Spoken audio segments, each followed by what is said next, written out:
guys, kembali lagi nih bersama saya Hesti Febriani.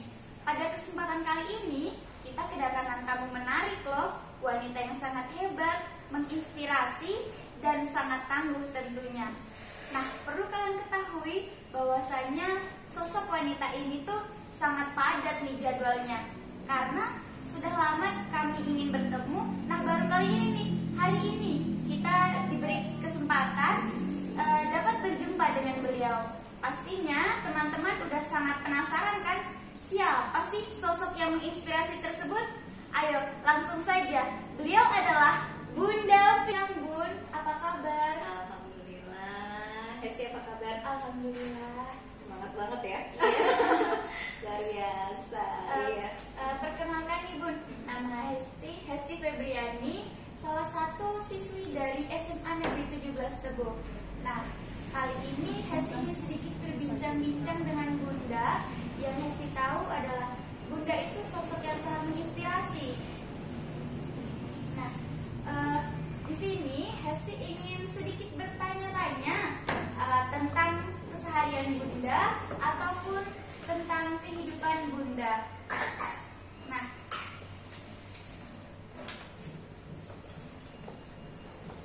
yang Hesti tahu, Bunda adalah sosok wanita hebat ya Bun ya, yang memiliki tunadaksa.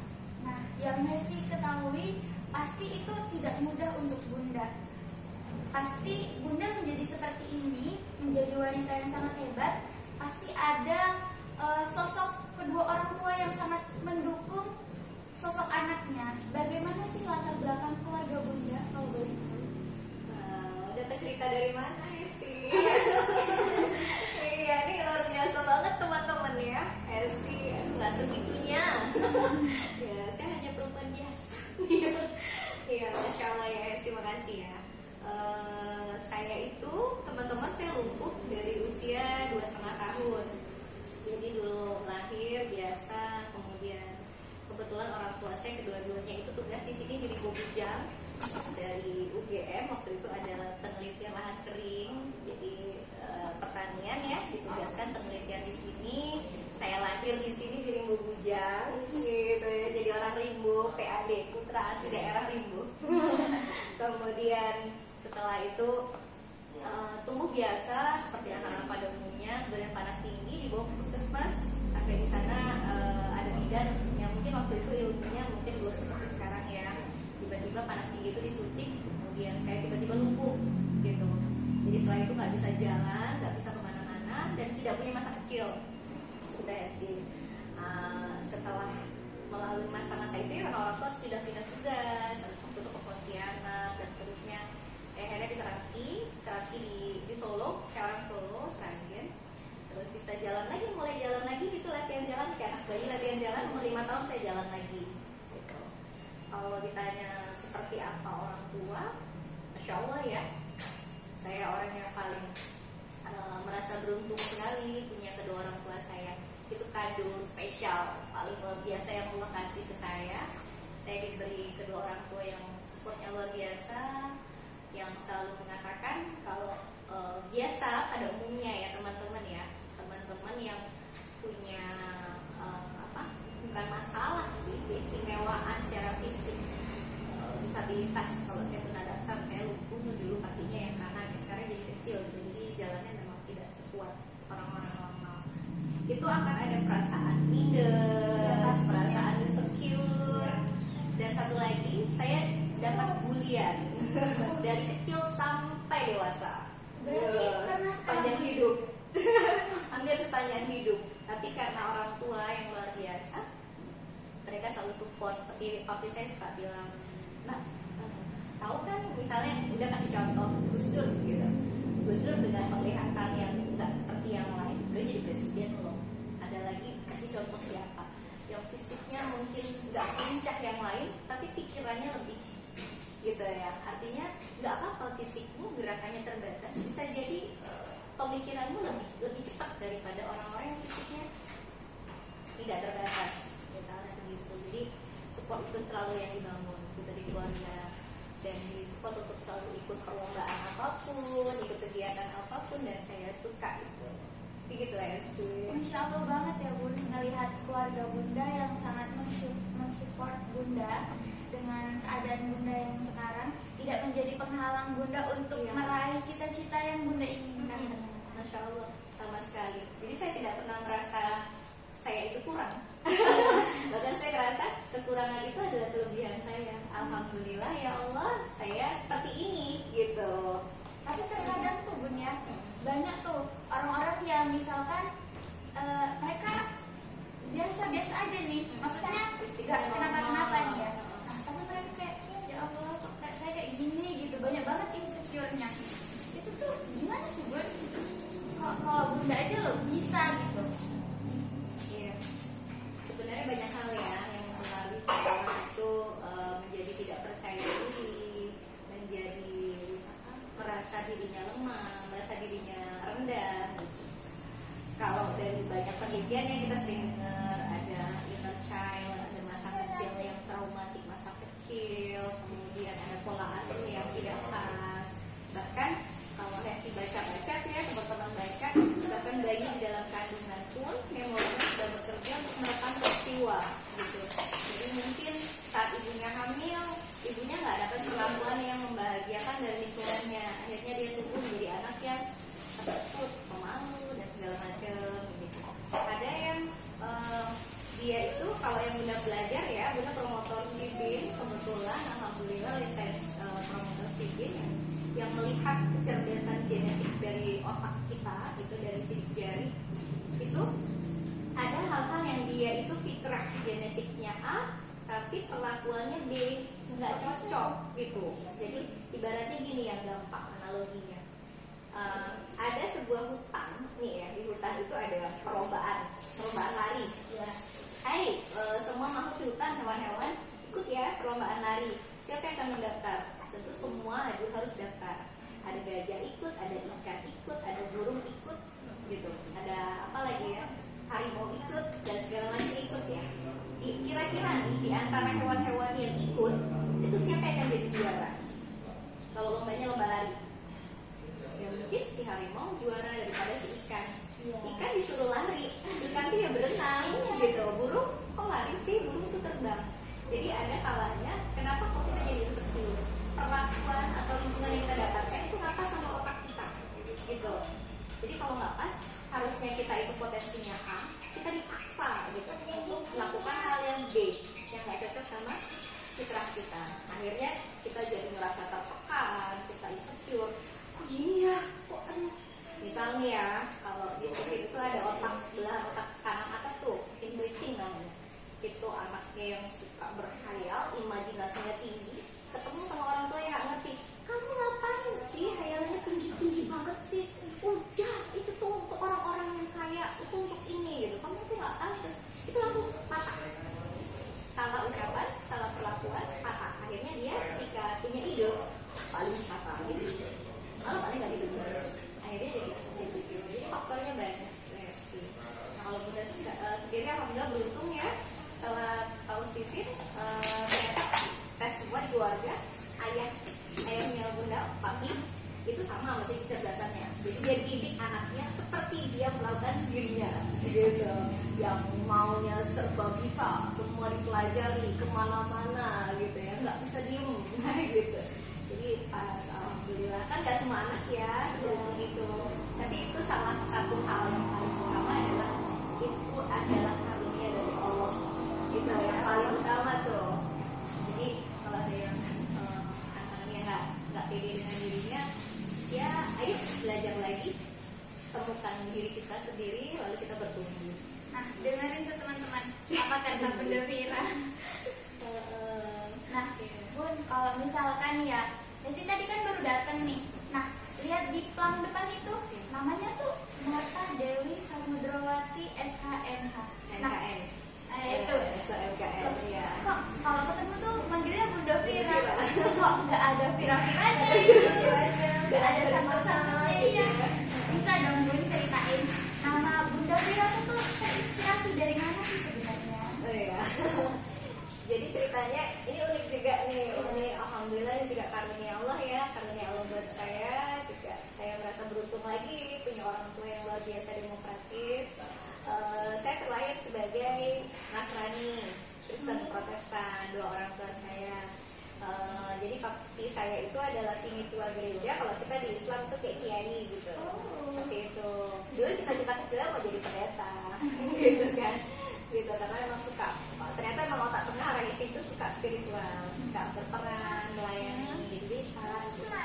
Terus setelah mulai berjalannya waktu ya ada proses lagi tuh ceritanya tuh di zaman hidayahnya. Akhirnya saya bersyahadat waktu kuliah, bersyahadat resmi S1-nya ya.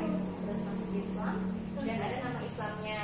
Jadi nama Islamnya itu Safirah Jannah, orang-orang yang dalam perjalanan ke surga. Amin. Gitu. Amin. Doanya gitu. Jadi kalau namanya tetap nama di akte, nama di SK notaris PKP dan seterusnya, nama semua jasa tiap nama Dewi Samodrawati.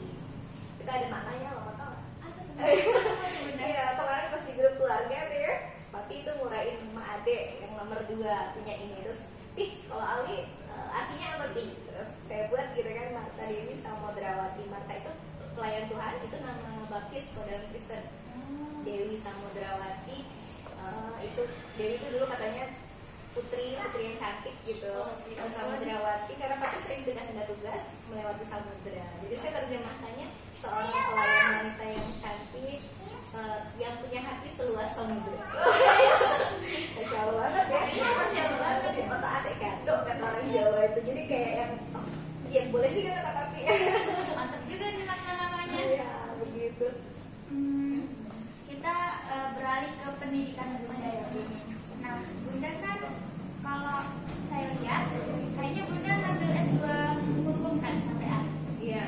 Nah, bisa dong ceritain latar belakang pendidikan Bunda dari sekolah dasar hingga perkuliahannya. Iya. Saya TK loh. TK iya, TK ya. Ya berarti bahagia ya. TK, ya TK, biasa TK, SD, SMP. Saya di Bangko dulu, mulai dari TK, SD, SMP di Bangko. Terus S1-nya saya di Fakultas Hukum Universitas Jambi. Kemudian ngambil spesialisasi di program studinya Magister Kenotariatan. Jadi notaris ya, notaris PPAT sekarang. Gitu. Itu pendidikannya seperti itu kalau secara formal. Bunda kan ngambil jurusan hukum kan? Iya. Nah, itu tuh kenapa sih kok Bunda memilih jurusan hukum untuk perkuliahan Bunda gitu? Iya. Bukan saya yang pilih. Oh, jadi yang pilih itu orang tua saya dan semua guru saya. jadi Bunda terpaksa nih? Iya dipaksa. Ternyata keterpaksaan yang bawa berkah. Jadi sekarang dia belajarnya alhamdulillah ya untuk orang-orang tua memikirkan. Jadi ya teman-teman ya, kalau misalnya suatu saat orang tua pingin sesuatu ini buat kalian nggak suka gitu, jangan segera untuk langsung ditolak gitu, karena kita nggak pernah tahu masa depan ya kan. Ternyata udah sekarang bersyukur alhamdulillah udah saya jadi notaris gitu ya, mana-mana kerja di rumah bisa gitu ya, kerja di rumah bisa terima uang gitu ya. Uang mengalir. Gitu, amin didoakan. Jadi ketika fisik saya udah nggak kuat berpergian, saya sukanya bepergian ya teman-teman, dari aktivitasnya banyak gitu. Mereka bisa. Apa tadi pertanyaannya apa? Sekolah-sekolah yang Bunda Kenapa milih hukum ya? Oh iya ya. Kenapa milih hukum? Jadi ceritanya tuh dulu saya S1 hukum juga pilihan bukan pilihan saya sebagai saya udah tes tiket nih hasilnya apa tengah tuh suka kalau ditanya mau jurusan apa nggak jelas gitu. Nah terus akhirnya dipilihin gitu, sama guru dipilihin ambil fakultas hukum aja gitu. Guru-guru udah nyarang gitu. Saya waktu itu ikut PMDK zaman dulu ya, masa undangan, jadi nggak perlu tes udah lulus gitu kan. Kayak gitu di Unja waktu itu, zaman itu mungkin kayaknya mudah ya, nggak tahu zaman kalian. Terus saya udah lulus gitu, tapi saya nggak mau kuliah di Jambi. Saya pengennya kuliah di Jogja, impiannya dulu masuk ke UGM, ngerasa itu kampus keren. Gitu, itu cita-cita banget gitu dulu. Tapi nggak dapat izin karena masih kecil, pos, ya nggak dibolehin lah pergi sendiri gitu. Akhirnya dibujuk untuk mau menerima undangan yang sudah tinggal masuk fakultas hukum. Sampai semester 3 itu saya niat pindah loh, saking nggak jelasnya gitu kan. saking nggak jelasnya, padahal IPK bagus semua kayak gitu, tetap baik-baik saja, semuanya baik-baik saja. Tapi emang aku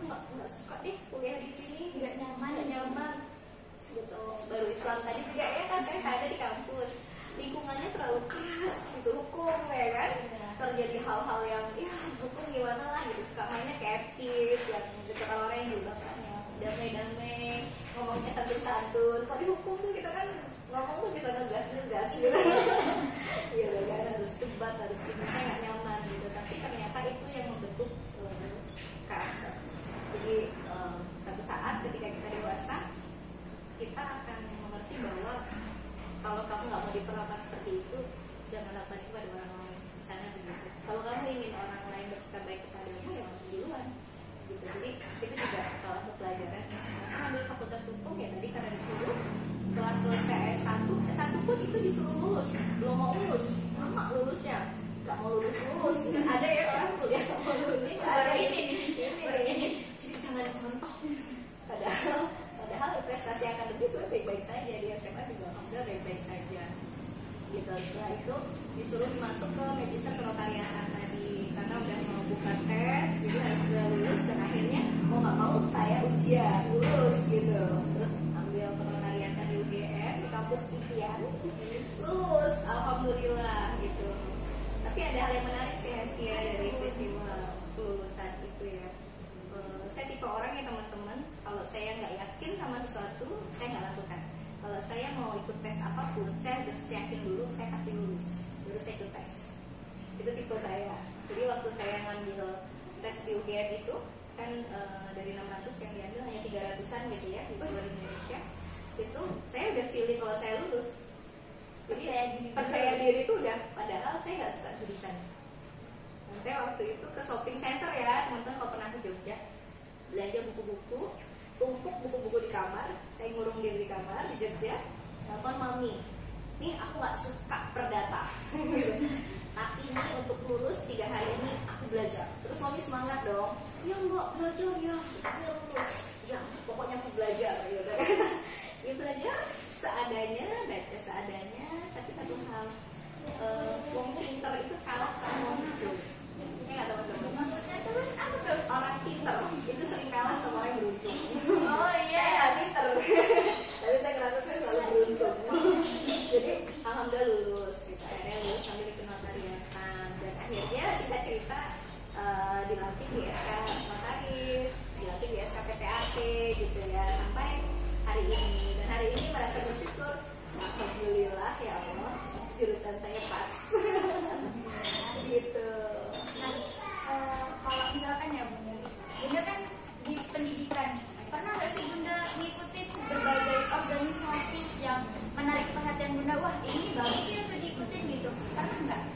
Justru ya sih, hampir semua organisasi itu mau saya ikutin. Saking tadi ya otak tengah itu si insting yang haus, semuanya pengen diikutin, semuanya pengen aktif, semuanya pokoknya nggak bisa diem gitu. Dari saya boleh berorganisasi sejak SMP. Di SMP, di OSIS biasa ya. Setelah SMA sudah masuk ke LSM, sudah masuk ke, aduh ngeri pokoknya mainannya gitu ya. Jadi ketemu sama budayawan, ketemu sama sastrawan, itu di SMA karena sering ikut lomba-lomba juga gitu kan, ketemu sama juri-jurinya, ketemu sama wartawan, sampai ayo Mata kamu belajar nulis nih ya, gitu. Jadi mulai suka menulis, dunia jurnalistik segala macam itu sejak SMP ya. SMP udah mulai sering ikut lomba juga gitu. Terus apa tadi itu organisasi ya, organisasi di SMP, SMA itu udah mulai banyak ikut. Kemudian bikin organisasi sendiri juga, karena kan saya kelas 1 SMA saya jadi ketua OSIS waktu itu juga bukan maunya saya, itu juga dipaksa oleh lingkungan ya, dipilih teman-teman gitu. Jadi ketua OSIS, akhirnya